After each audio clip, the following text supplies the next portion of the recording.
गुलाबजामुन आणि त्याचबरोबर एक पान सुद्धा दिलंय।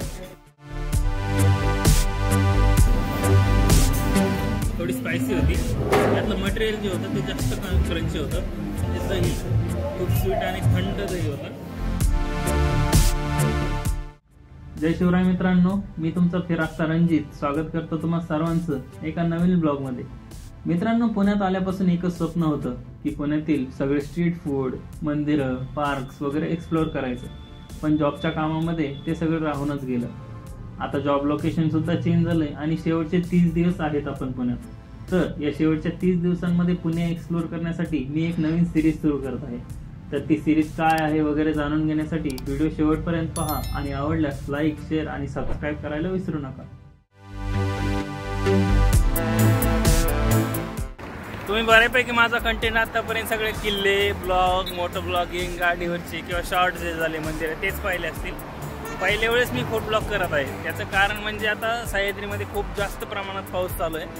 पावसामुळे शूट घेणं जरा मुश्किल झालंय। धुकं एवढं पडतंय की त्या धुक्यामुळे शूट करणं जरा मुश्किल जातंय। म्हणजे गडकिल्ले फिरण्यासाठी तर खूप छान झाले, पण शूट करणं, ड्रोन उडवणं या गोष्टी जरा मुश्किल झाल्यात। त्यामुळे गडकिल्ले फिरणं जरा आपण आहे ना हिवाळ्यामध्ये कव्हर करूया।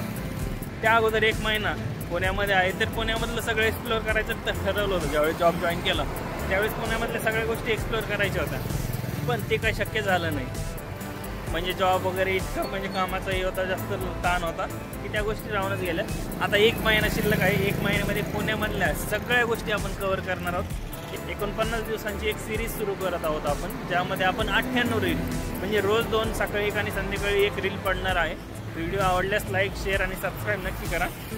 चॅनलवरती कंटिन्युअसली राहा, कारण कंटिन्युअसली कंटेंट येणार आहे। 3 आठवडे झालं जास्त कंटेंट येत नाही। इथून पुढे कंटिन्युअसली रविवारी 1, बुधवारी 1 आणि शुक्रवारी 1 असे 3 ब्लॉग आणि रोजच्या 2 रील्स येत राहणार आहेत। तर समोर पाहू शकता शकुंतला आलो आपण। शकुंतलाची मिसळ खूप ऐकून आहे। 50 किलोमीटरची राईड करून मी स्पेशली मिसळ खाण्यासाठी आलेलो आहे। तर चला मिसळ ट्राय करू आणि एन्जॉय करू।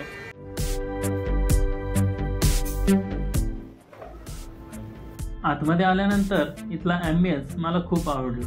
त्याचबरोबर भिंतीवरती तुम्हाला खूप अप्रतिम असे कोट्स पाहायला मिळतात आणि ॲम्बियन्स विषयी सांगायचं झालं तर खूप पॉझिटिव्ह आणि स्वच्छ असं वातावरण आहे।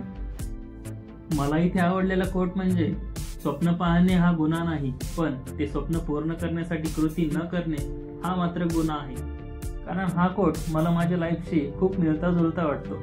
तुम्हाला यातील कोणता कोट आवडला ते कमेंटमध्ये नक्की कळवा।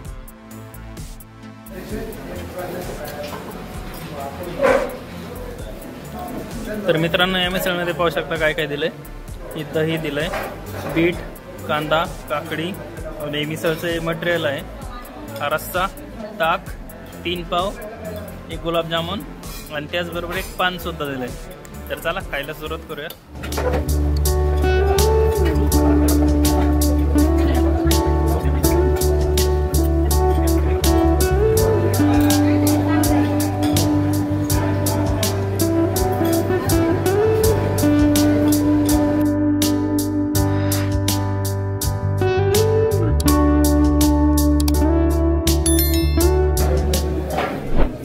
मिसळ छान आहे, थोडी स्पायसी आहे आणि जे मटेरियल आहे ते थोडं क्रंची आहे। ते बघू शकता यामध्ये मुरमुरे वगैरे सगळे गोष्टी मटकी भरभरून दिलेले आहे। शिवाय जे पाव आहेत ते बटर पाव आहेत, नॉर्मल पाव नाहीत, बटर पाव आहेत।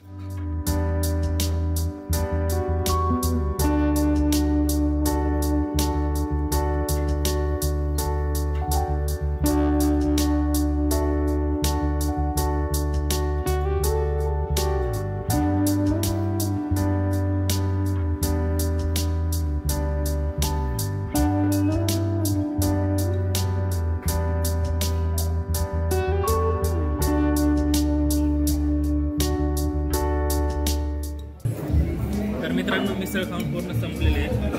फक्त आता मठ्ठा आणि गुलाबजामुन शिल्लक आहे। तर या मिसळविषयी सांगतो मी, थोडी स्पायसी होती। त्यातलं मटेरियल जे होतं ते जास्त क्रंची होतं।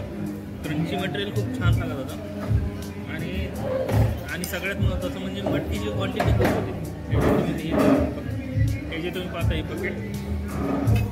पाहता बकेट ही जवळजवळ अर्ध्यापर्यंत मटकीनेच भरलेली होती। मटकी खूप जास्त प्रमाणात मटकी दिली होती। बाकी मठ्ठा आणि सगळ्यात जास्त यांचं मला आवडली ती गोष्ट म्हणजे दही. खूप स्वीट आणि थंड दही होता. तर फूड ब्लॉग कसा वाटला ते कॉमेंटमध्ये नक्की कळवा आणि आवडल्यास लाईक, शेअर आणि सबस्क्राईब करायला विसरू नका.